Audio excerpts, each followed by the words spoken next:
Nå, rektor von Dyes. Er det rigtigt, at du er rektor for et kollegie for handicappede piger, der blev voldtaget af mænd fra Uruguay mellem 30 og 40 år? Og desuden er de også blevet kørt ned af en bus, mens de gik bag ved dem. Ja. Er det dig? Hvorfor har du valgt at starte sådan særpræget kollegie?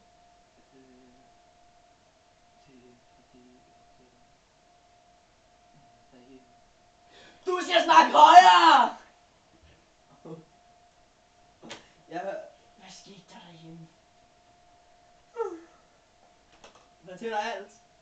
Spørger du, hvad med mig? En dag derhjemme,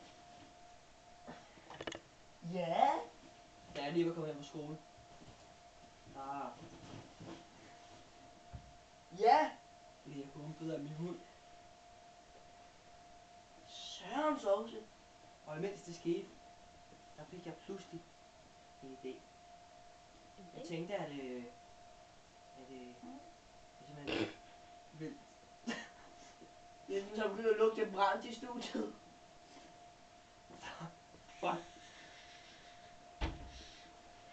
Hvad Søren, en flyvende grævling? Det er ikke værd, at man siger sådan medister. Jeg har også 2 glasøjne.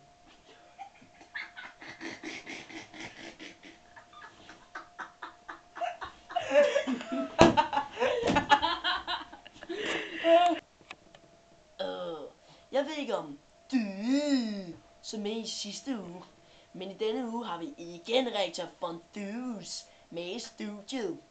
For lige at lave en opsummering har han en lille pigekollegie nede i Uruguay.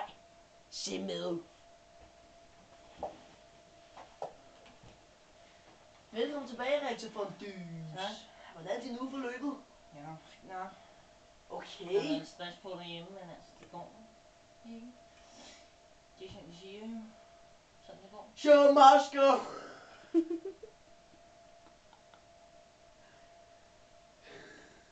Ja. Nå, som du nok ved, har vi et tema i denne uge, som hedder modeller. Og vi lægger hårdt ud. Nå. Hvad er det, du mener? Ikke, men du kan vel klare. Ja. Hvad så mener jeg? Blondinen. Snakker vi om den lille dernede, eller?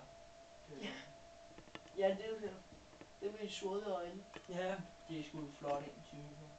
Jeg har været efter den i mange år. Kunne den klares? Den kunne klares, ja. Det kunne den. Hvad så med ham lige? Altså dig, tv-verden der. Ja. Nå, men mig. netter. Ja, hvad så mig? Nå, du kunne vel. Kunne jeg klares? Jeg kan klare sig også, så du får også få en lille medalje med hjem. Må jeg få en stjerne i bogen? Nå, von Dus. Jeg hørte, du har et forholdsvis nederen liv. Nå. Ja, dig. Er det ikke, du tit overvejer at skyde dig selv?